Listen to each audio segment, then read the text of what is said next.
সুপ্রিয় শিক্ষার্থী, MR business park এই চ্যানেলটির পক্ষ থেকে আজকের এই ক্লাসে তোমাদের স্বাগতম। আজকে তোমাদের যে টপিকস নিয়ে পড়াবো সেটি হচ্ছে হিসাব চক্রের ধাপ এবং ডেবিট ক্রেডিট নির্ণয়। তো চলো কথা না বাড়িয়ে আমরা ক্লাসে চলে যাই।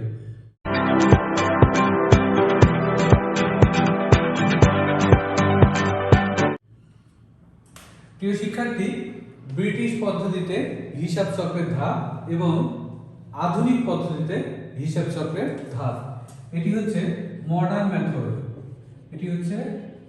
মেথড। তাহলে ব্রিটিশ পদ্ধতিতে হিসাব চক্রের ধাপ হচ্ছে কয়টি? 5টি। একটি হচ্ছে জাবেদা, একটি হচ্ছে খতিয়ান, তারপর হচ্ছে রেওয়ামিলটা অবশ্য ঐচ্ছিক ধাপ। হ্যাঁ, রেওয়ামিল করলে ভালো, না করলেও কোনো সমস্যা নেই, এটি হচ্ছে ঐচ্ছিক ধাপ।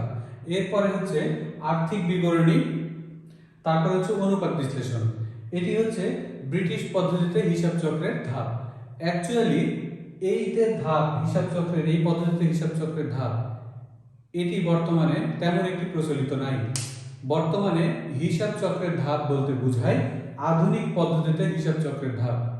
সুপ্রিয় শিক্ষার্থী, যদি তোমাদের প্রশ্ন আসে ব্রিটিশ পদ্ধতিতে হিসাব চক্রের ধাপ কয়টি, তুমি বলবে সনাতন পদ্ধতিতে হলে কয়টি? 5টি। আর যদি আধুনিক পদ্ধতি হয় তাহলে হিসাব চক্রের ধাপ কখনো 10টি, কখনো 11টি।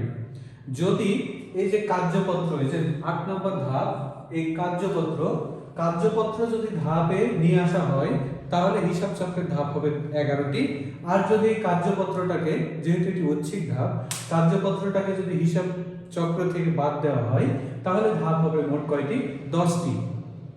তো সুপ্রিয় শিক্ষার্থী, চলো আমরা এই হিসাব চক্রের ধাপগুলো নিয়ে আমরা একটি করে আলোচনা করি। প্রথমে হিসাব চক্রের ধাপ যেটি, সেটি হচ্ছে লেনদেন বিশ্লেষণ বা লেনদেন চিহ্নিতকরণ। তো লেনদেন বিশ্লেষণটা হচ্ছে ডেবিট এবং ক্রেডিট নির্ণয়। তার মানে সেটি জাবেদা হবে কি হবে না, বা সেটি ঘটনা না লেনদেন, সেই সবগুলো হচ্ছে প্রথম ধাপ, লেনদেন বিশ্লেষণ মানে ডেবিট এবং ক্রেডিট নির্ণয় করতে হবে। তো ডেবিট ক্রেডিট নির্ণয় আমরা পরবর্তীতে শেখার চেষ্টা করব, আগে এটি শেষ হোক তারপরে। প্রিয় শিক্ষার্থী, লেনদেন বিশ্লেষণ হচ্ছে হিসাব চক্রের প্রথম ধাপ।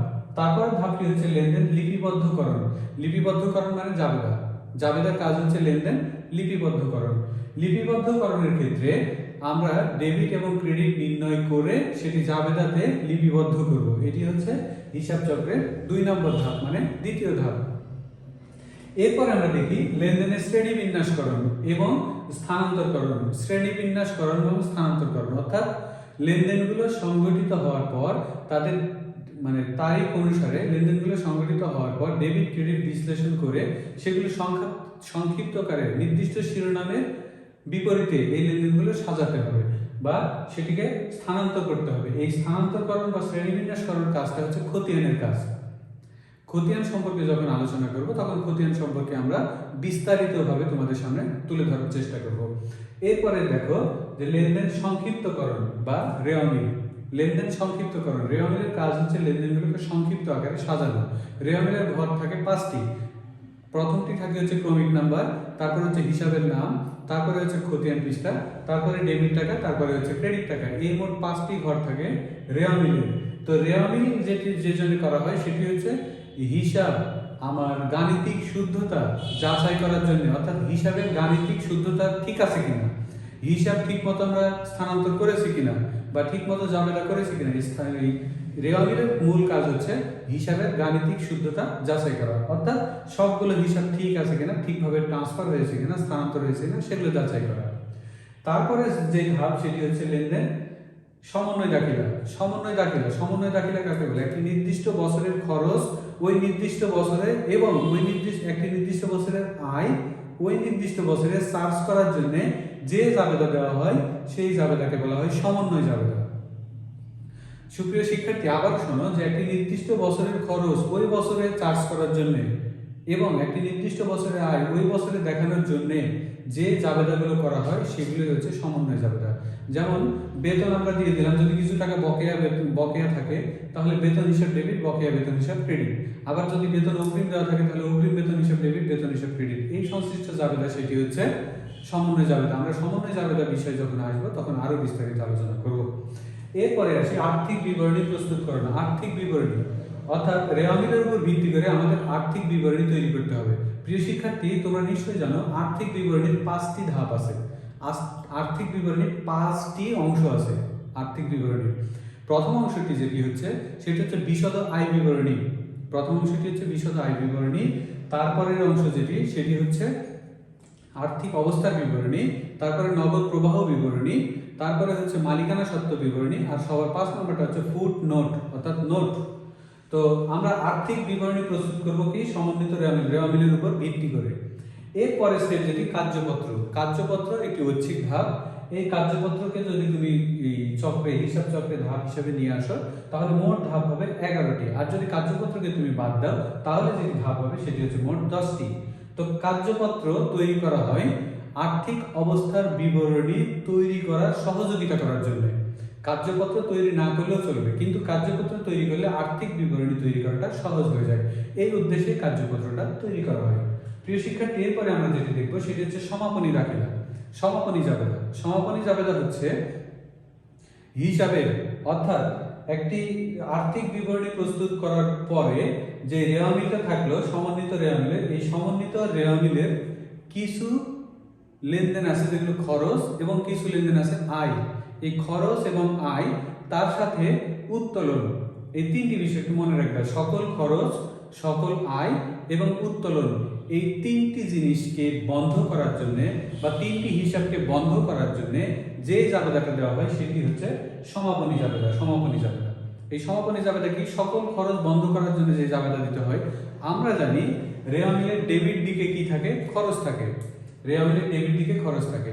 এখন খরচগুলোকে যখন তুমি বন্ধ করবে তখন নিশ্চয়ই ক্রেডিট করতে হবে। তাহলে ডেবিট করবো কি আয় সারাংশ। তো সকল খরচ সমূহকে বন্ধ করার জন্য দেখো সমাপনী জাবেদা, সকল খরচকে বন্ধ করার জন্য আমরা যে জাবেদাটা দেব সেটি হচ্ছে আয় সারাংশ ডেবিট।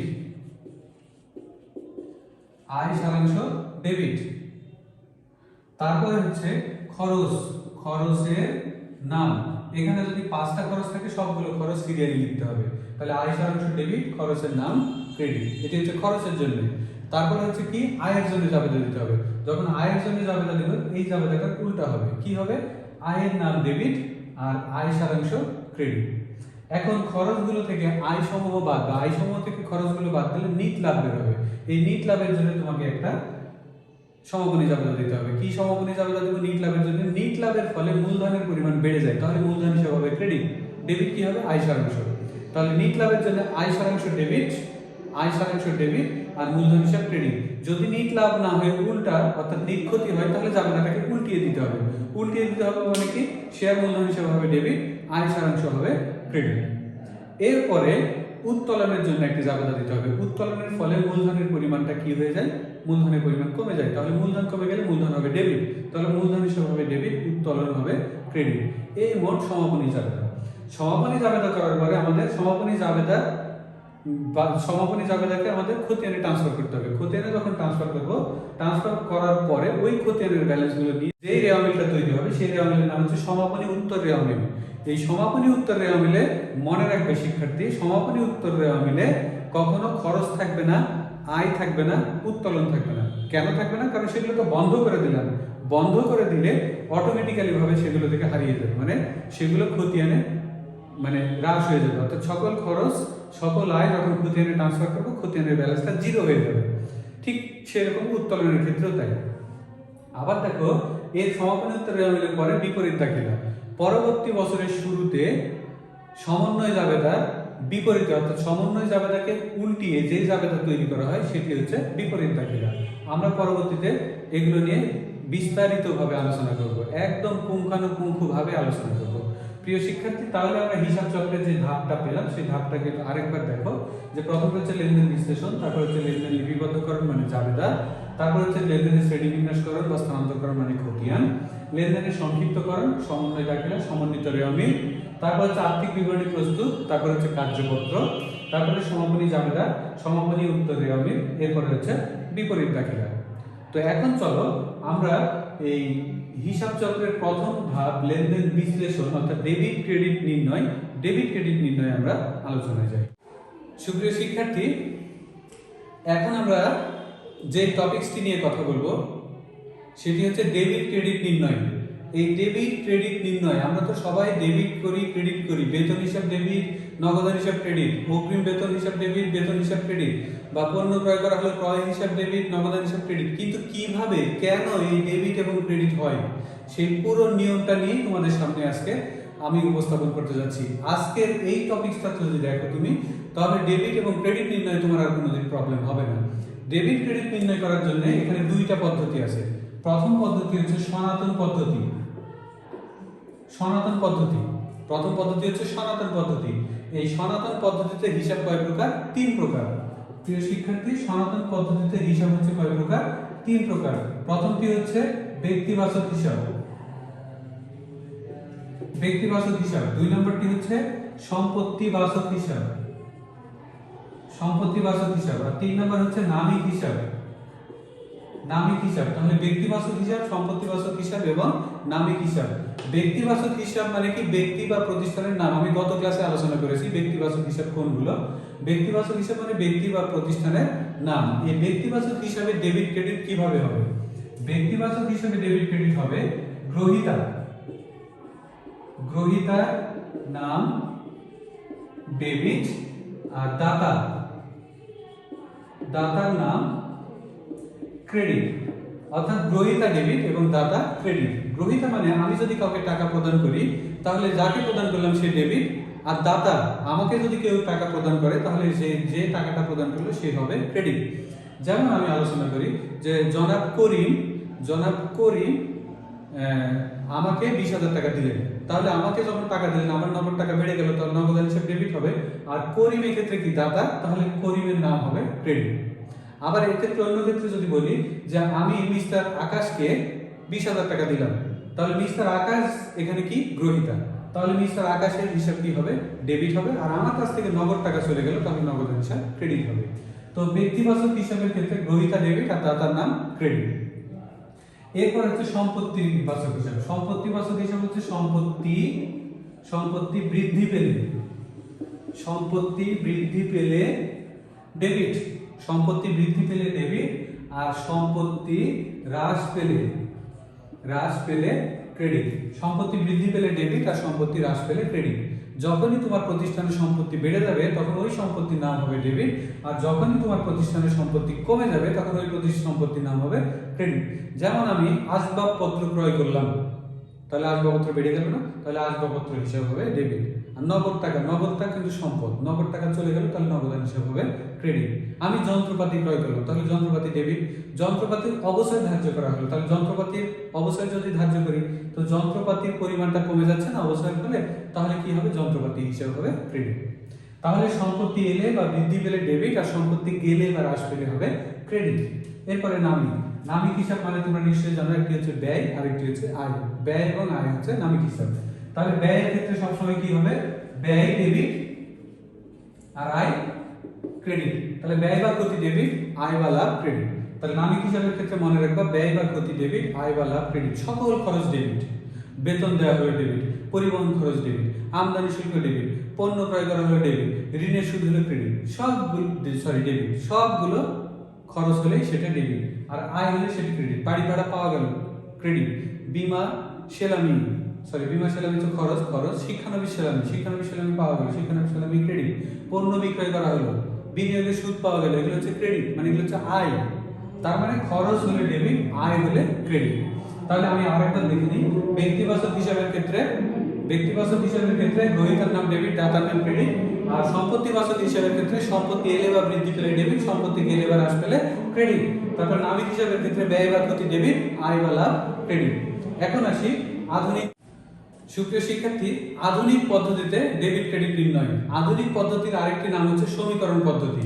তুমি যখনই আধুনিক পদ্ধতিতে ডেবিট ক্রেডিট নির্ণয় করবে, আধুনিক পদ্ধতিতে ডেবিট ক্রেডিট নির্ণয়, আধুনিক পদ্ধতিতে ডেবিট ক্রেডিট যখন নির্ণয় করবে তখনই এখানে মূল যে ব্যাপারটি আসবে সেটি হচ্ছে সমীকরণ। দেখো সমীকরণ সমান কি? A = L + ও ই, এটি হচ্ছে সমীকরণ। আমরা ও ই মানে কি জানি? ও ই মানে ও ই, এটি সমান হচ্ছে C plus I minus E, C plus I minus E. যদি উৎকলন থাকে বা ড্রয়িংস থাকে সেক্ষেত্রে সেটি মাইনাস করে দেব। তাহলে এটি সমান সমান আমরা এভাবে লিখতে পারি যে a is equal to l plus C plus I minus E. তো এখানে দেখো a, এখানে মাইনাসটা আছে না, মাইনাসটা দেখতে কেমন লাগছে, মাইনাসটাকে আমরা সরিয়ে বাম পাশে নিই। তাহলে a প্লাস ই, আর এই পাশে হচ্ছে l plus C plus I. তাহলে দেখো বাম পাশে হচ্ছে আমার a প্লাস ই, আর ডান পাশে হচ্ছে আমার l plus C plus I. আমরা আধুনিক পদ্ধতিতে হিসাব কয় প্রকার জানি? 5 প্রকার। প্রথমটা হচ্ছে সম্পদ, তারপরেরটা হচ্ছে খরচ, তারপরেরটা হচ্ছে দায়, তারপরেরটা হচ্ছে মূলধন, তারপরে হচ্ছে আয়। তো দেখো এখানেই মজাটা লুকিয়ে কি, এই যে বাম দিকের দুইটি কি সম্পদ এবং খরচ, এই বাম দিকের দুইটির জন্য যেটি হবে সেটি হচ্ছে বৃদ্ধি পেলে ডেবিট, আর হ্রাস পেলে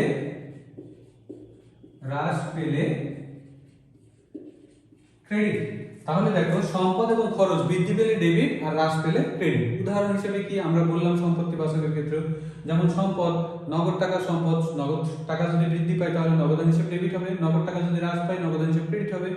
আর যখন খরচের ক্ষেত্রে যদি ধরি তাহলে সকল খরচের নামই ডেবিট, খরচ হলে সেই খরচের নাম ডেবিট। তাহলে বাম পাশে যে দুটি, একটি হচ্ছে সম্পদ আর একটি হচ্ছে খরচ, এটা বৃদ্ধি পেলে ডেবিট আর হ্রাস পেলে ক্রেডিট। এরপরে ডান পাশে দেখো প্রিয় শিক্ষার্থী, ডান পাশে দায়, মূলধন আর আয়, এই তিনটি হবে ঠিক এই দুটির বিপরীত। এই দুটির বিপরীত মানে কি, এইটার ক্ষেত্রে হ্রাস পেলে হবে ডেবিট, আর বৃদ্ধি পেলে হবে ক্রেডিট। দেখো হ্রাস পেলে ডেবিট হচ্ছে আর বৃদ্ধি পেলে ক্রেডিট হচ্ছে, আর বাম দিকে বৃদ্ধি পেলে ডেবিট হচ্ছে, হ্রাস পেলে ক্রেডিট হচ্ছে। তুমি যদি রেওয়ামিল করতে যাও তাহলে এই যে বাম দিকে লিখছি না, এগুলো সবগুলো ডেবিট দিকে দিবা। তার মানে কি, সকল সম্পদ ডেবিট, সকল খরচ ডেবিট, সকল দায় ক্রেডিট, সকল মূলধন হলে মূলধন, একটিতে মূলধন হলে ক্রেডিট, আর সকল আয় ক্রেডিট।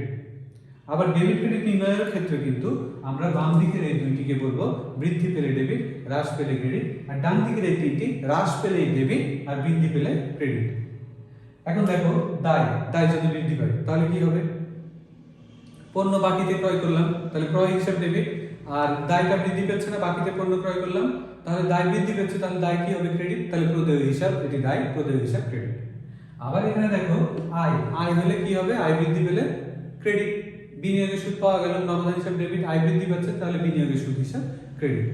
তো প্রিয় শিক্ষার্থী, আশা করি বুঝতে পেরেছো, আমি তোমাদের সাথে আছি।